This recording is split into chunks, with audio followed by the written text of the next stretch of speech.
Hi, a recent question is, how can I determine if I've handed something in, meaning I think I handed it in, but how can I sort of verify that yes, it's in Haiku and it's where it's supposed to be?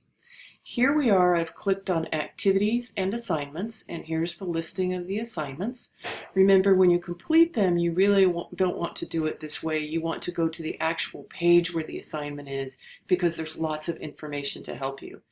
You can see that at a glance, I can tell that I've handed in my individual reflection 1. Let's say I'm doing Standard 8 Portfolio. When I get ready to hand in the work, I can click on Hand In. I can copy or paste or attach a file or whatever it is that I'm doing. And I scroll down.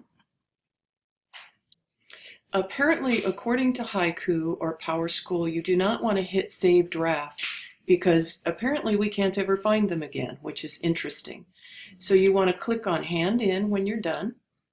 So once again, notice that next to Standard 8, it says I've handed it in. Suppose I want to look at it. Suppose I say, well, yeah, but did both files get handed in? I can click on View Work.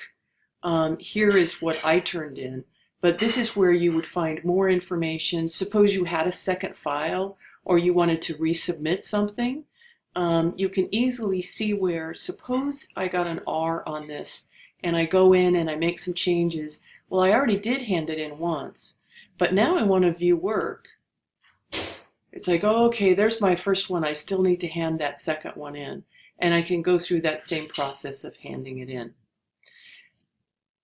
When it comes to the standards, come on, page. When it comes to the standards, what someone needs to is you're asked to submit 3 items, basically, or we can think of them as 3 items. And here is a video that's 3 minutes and 41 seconds that will show you how to do that.